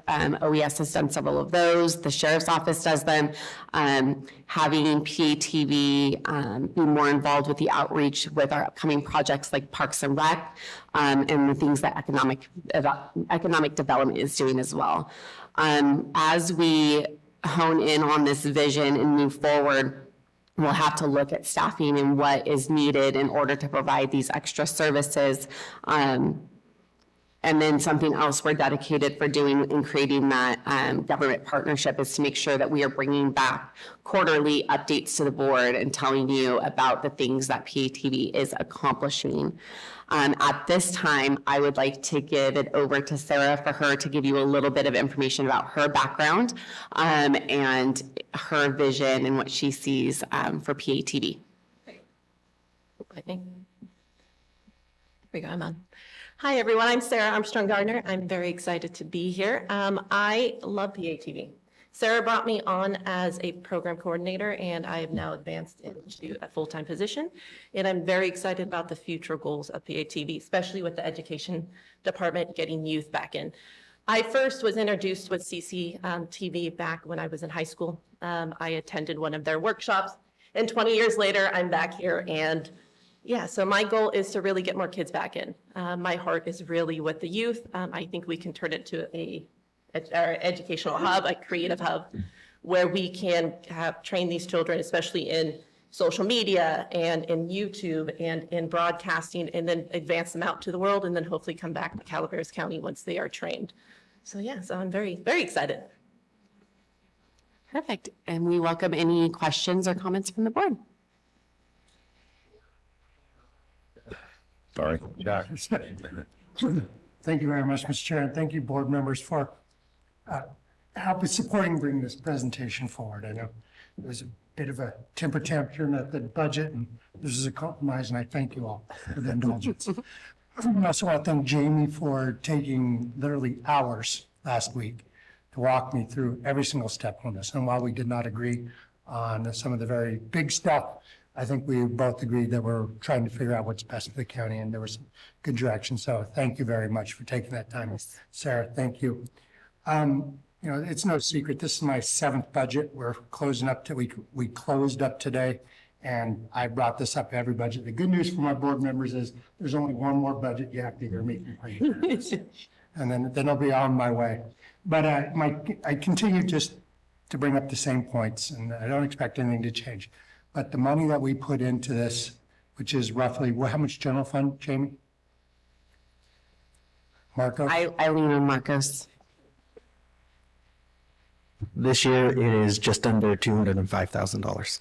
$205,000. And how much are we getting for equipment from the franchise fee? We are receiving in the PEG fees $85,000. Those cannot be used for general operation, but equipment and the maintenance of the equipment. My point is that these are $200,000 that could support a patrol deputy. Is $200,000 that could support CPS worker. They're on different funding, but you get my points, roads, everything else. So, and my challenge continues to be that, and I appreciate the fact that we're talking about education, because that's the only stretch I can make that makes your program tied to our strategic plan at all. And so I appreciate that. I will obviously bring this up again next budget, try to find 2 other people to join me. But short of that, I really do appreciate the fact that you are willing to reach out for continuing technical education to our school districts, to our county board of education, since they oversee things like Mountain Oaks and River Academy, all these other programs. And I think that what you have is an opportunity to provide job training in a technical skill that may be able to help some of our students. And I would be, I don't know if I'm ever going to vote for this, but I would be much more supportive of this program, because my other problem with it, in addition to not matching the strategic plan, is you really have no data saying who you're serving. Certainly the numbers, we admit to that. We don't know who we're serving. We don't know exactly what the role of PATV advisory and community support. So I'd really like to get those things tied up, and who we're actually serving. We're spending $87,000 on equipment. That's money that we could conceivably use in IT to reach the same goals. $200,000 a year. Those are monies that we could use to advertise, that we could use to our departments to help in creating professionally done and well thought out marketing materials to do recruitment. What we're talking about doing internally in PATV is an organic thing. Well, that's great, but that assumes that we're experts in HR recruiting. We may not be that. So I don't think this is a good use of our funds, but if we're going to spend them, I do appreciate the fact that you're willing to reach out and bring some value that's linked to our strategic plan through continuing technical education of our students county-wide. I know it's easy because we're Calaveras right here, but I think there are some of our internships from Calaveras sometimes happen on the other side of the county too. So you can figure out how to do this. That's my annual monologue, Mr. Chair. Thank you very much, board members, and if any of you, 2 of you ever want to join with me, let me know. Thank you. Thank you. Any other board comments? Supervisor Follendorf? I just would like to say I'm really happy to see it evolving. When I first got on the board, I was a little to Jack's points about the money. What were we investing in? And I think while it wasn't popular, it helped us get to this point that we're at today. And updating the technology, working outside the, getting more creative. And like you mentioned, getting the kids involved, because there isn't a lot of those type of opportunities. And partnering up with the schools and other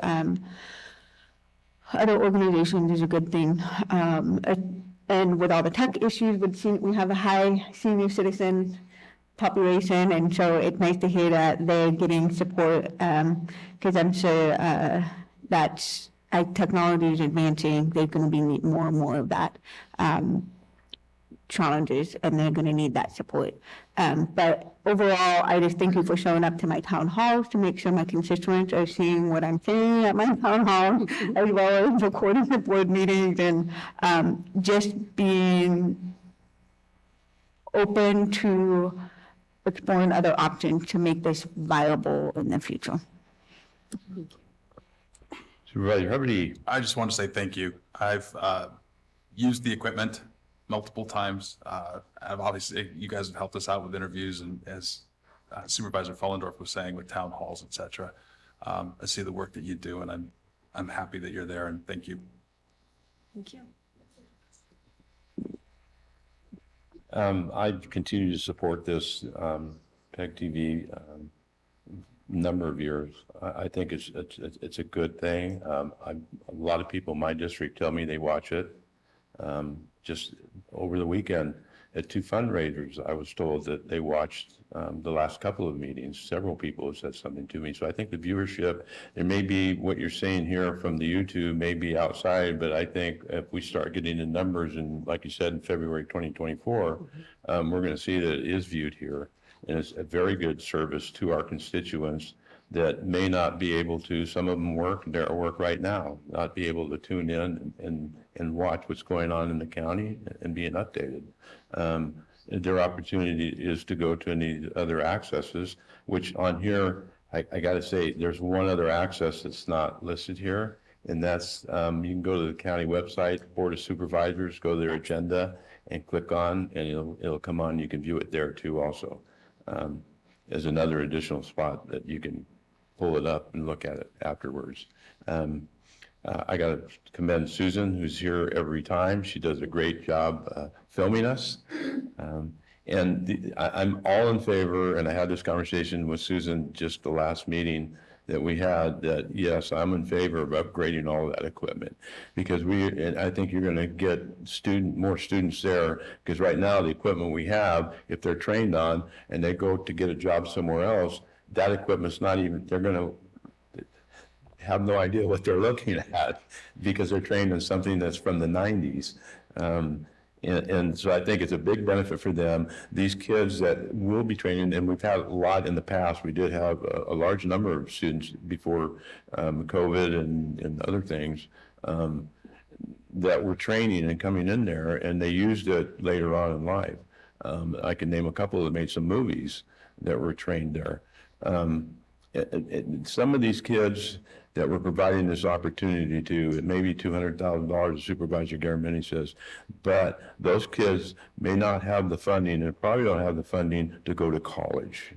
This is an opportunity for them to be able to get trained specially in a special item that they can take with them and utilize that possibly in the future for a job. This is excellent training for them, and I'm looking at it that way. The opportunity is there for our youth. And get trained, go get a job, whether it's at a TV station, wherever it is, and then they can come back here at Calaveras County and drive to work or whatever, and keep them in the county with that opportunity that otherwise they may not have for them because of the funding situation that they have. So I'm in favor of, and thank you for your presentation, Jamie, thank you. Sarah, thank you. I think you both do a good job. Can I just throw one more? When we come back in the spring, I would love to see that data. I'd like to see the data on, as Supervisor Toffenelli said, we'll have it then. I'd love to see, and I'd love to have an update on how we've done in building the partnerships with the schools. Because I think you said you had an intern. I'd like there to be lots of them. So that'd be great to be updated. Absolutely. And maybe I'll get off this board without doing this one more time. In the past, we've had as many as 7 to 10. Just things that changed a little bit. And again, if we get this equipment upgraded, starting with the mixer that's there, this 1990s mixer, and get into the program with this, that they can utilize, I think we'll have a lot more. But again, in the past, we've had 7 to 10. We've had that room full during that time. And even people, even that aren't kids, that came in to learn how to use the equipment. Ed and Paul ran a program so you could take, like you were saying earlier, you could use the equipment without going through that program. You couldn't use the equipment. They insisted that you were trained how to use it. And then you can go, like you say, make your own movie or make your own program and bring it to PEG TV and have it aired on there. Yeah. We completely agree. And even training some of the departments how to utilize that equipment too, like we talked about the partnership, so they can create more videos too, to kind of get information out to the public. So, yes, yeah. I agree. So, all right. We had public comment. Is any public comment?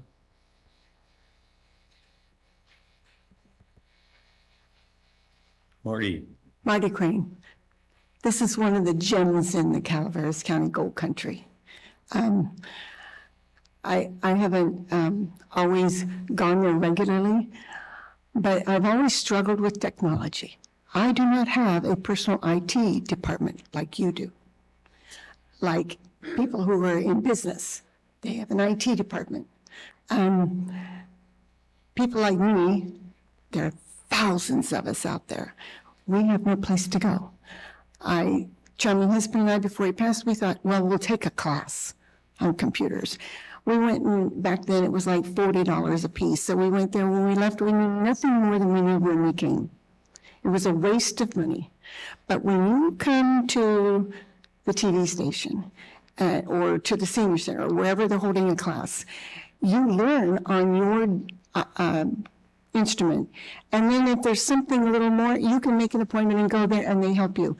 Just last week, I don't know what I did. I accidentally made my phone go black and I couldn't fix it. Well, then I accidentally fixed it. But when I walked in, she goes, "Did you fix your phone? Here, let me help you with it." I said, "Oh, I accidentally fixed it." So the thing is, we don't have a resource out here. This is our resource. And I understand that Sarah is not a permanent hire. What's the word again? Full-time. Okay. But anyway, so I'm glad to hear that. But, you know, all these different things that we want to do, it takes staff to do it. So I don't know if you have enough help yet or not, but we should keep an eye on that. And I'm just so grateful to what they've done. And by the way, did we see your picture up there, Al? We saw your picture up there. He runs he has a show regularly, been doing it for years. And so this isn't just for the kids. I'm on the county school board. I appreciate whatever we do, but we also are focused on adult education.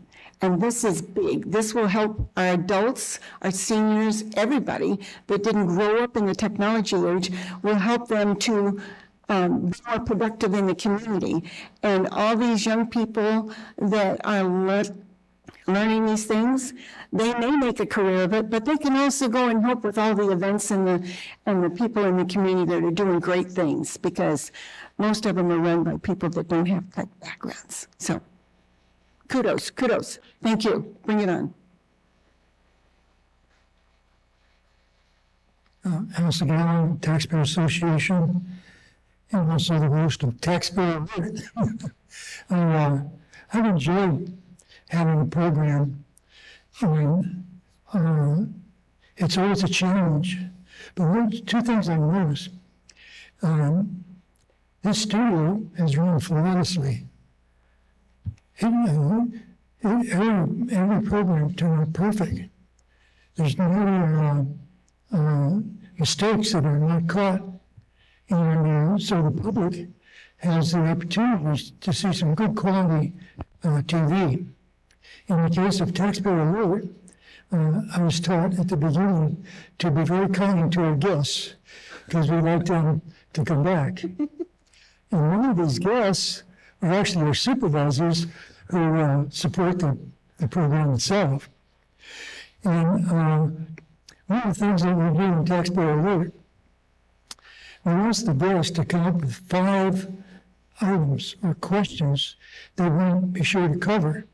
And so we write that down right before the program, and then we cover each of those. And then in the meantime, we also talk about taxpayer issues, and we handle some controversial things, but never attack a human being. You know, if you look over the years and years of our program, you'll never see an attack on a person. We don't do that because if you start to do that, then you lose your credibility because you find that half your audience may not agree. So if you keep losing half your audience, pretty soon you're out of business.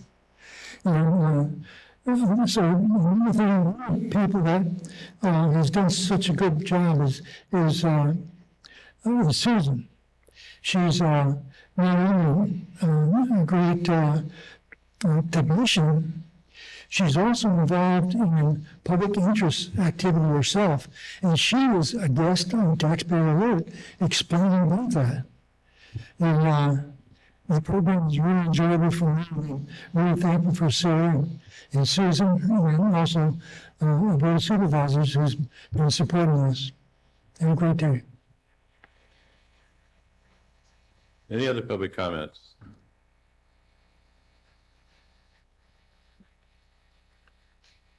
I wasn't expecting to speak, but I'm Pamela Quile. I've been on the board of directors for CCTV for 35 years. And I just want to say thank you very much that I support this group and all the things that they've tried to do over the years, and we will continue to try to keep public television going. So thank you. Thank you.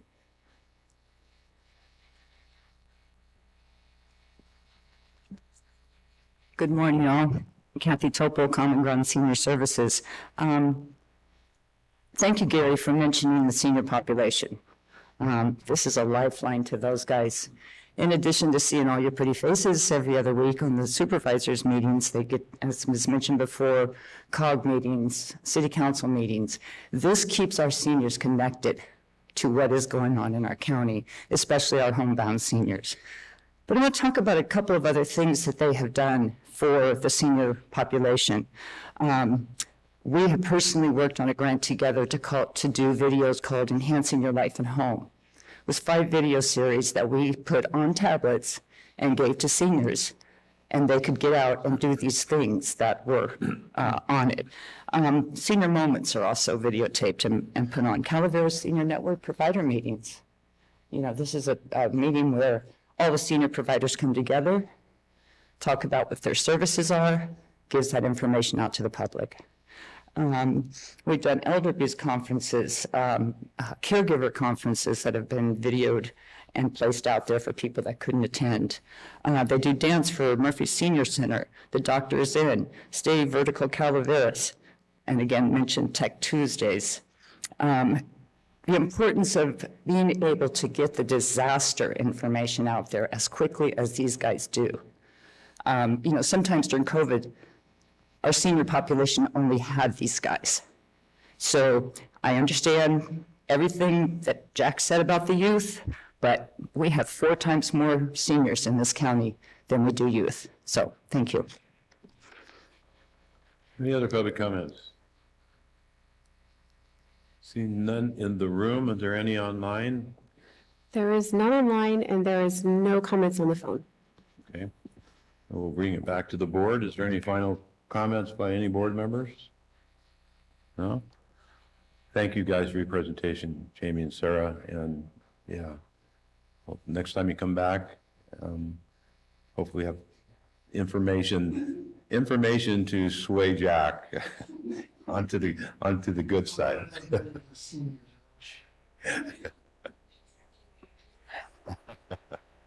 Thank you, guys.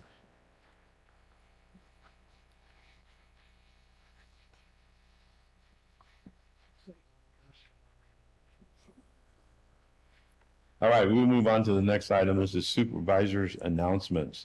In compliance with Government Code 53232.3D, board members shall provide brief reports on any meetings attended at the expense of the local agency and may make other announcements or report out. And we're going to start with Supervisor Follendorf.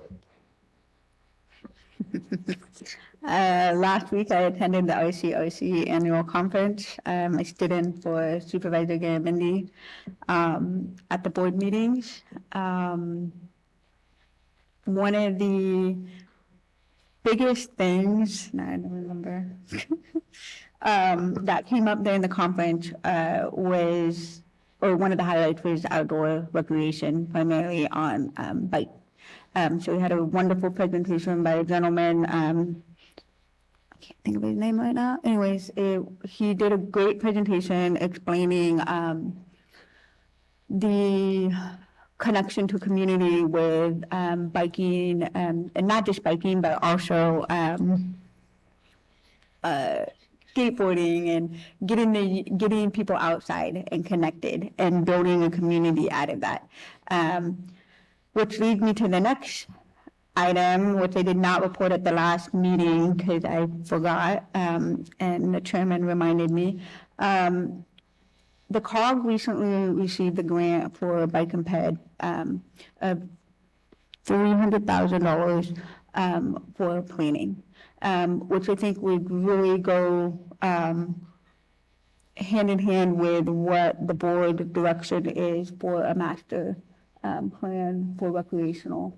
And so things are really starting with these type of topics happening at that level, at the RC level, and then our different organizations working together. I think we're really going to start seeing some movement in that goal that the board really wants to see happening. But there's definitely a lot of takeaway. Teresa and I was, chatting about it through the conference and got really excited and motivated. And I think with this grant from the through the COG and the county putting that money as an investment to the same items, I think we will really start to see some things happening over the next couple of years. And I think that's really great. And we have the resources out there to tap into, not just locally, but also at the RCRC level and these organizations that are really making this happen. The other thing that I attended with Supervisor Gandy was LAFCO. LAFCO has a new website. Yes, I have no idea how excited I am about that. Makes finding your meeting agendas a lot easier. So if you go to the Calaveras LAFCO, we have a new and improved website, which is really more interactive for the public as well as board members to find things. The other meeting I attended with Supervisor Stopper and staff, after that letter at the last board meeting went out to the board members of ACTA, Supervisor Stopper and I, along with Corey and a few other staff,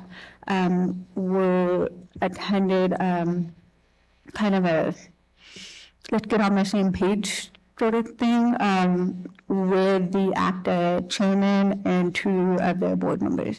I think it was really positive to sit down and have that discussion, and we're really looking forward to making some next steps. And I don't know what that looks like with this board and bringing back on what those steps are. But at some point with working with Corey, maybe we can update the rest of the board on an agenda on what kind of goal settings that came out of that meeting.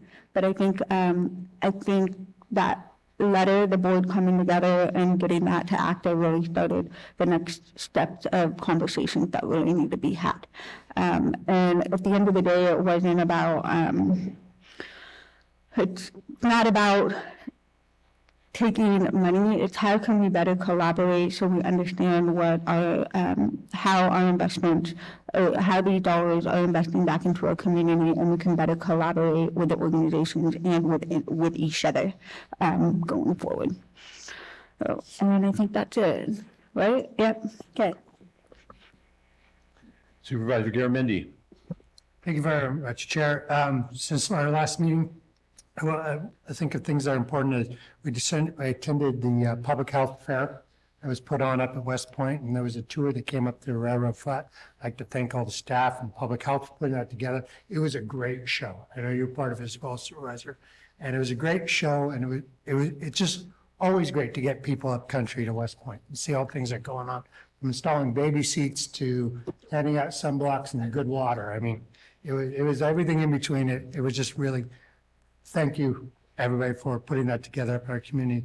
Of note to this board, I should report out on, is Golden State Connect Authority continues to move forward. We did move forward in submitting grant applications on behalf of Calaveras County and 39 other counties. They totaled $1.3 billion in possible construction by the time we're done. So we'll have to see how it goes through the process, but I think Calaveras has a solid plan. It's an affordable plan, and hopefully we'll be able to apply that, and that could be north of $30 million of construction to bring broadband infrastructure to our community that does not have it. I want to thank Supervisor Fullenberg for coming for me at RCRC. Much appreciated, and that's all I have to report out, Mr. Chair. Supervisor Huberty. Thank you, Chair. I attended the last CCWD meeting on the 21st. I was at the GABA meeting, and I did 2 other Arnold Community Group meetings. And then last Friday, I was lucky enough, after the State of the County and your wonderful address, to meet with the Senator and the CEO and tour the animal shelter. And then we had lunch, and I discussed the Beyond the Animal Shelter, which will have some exciting news next month. I discussed the upcoming prescribed burn at the Calaveras Big Trees. And that's it. Okay. And you guys reported everything I had to report, so thank you very much. I don't have anything to report after that. CEO Teresa, Ms. Hitchcock, Nothing for me today. nothing for you. County Council, nothing? Well, with that, then we will be adjourned.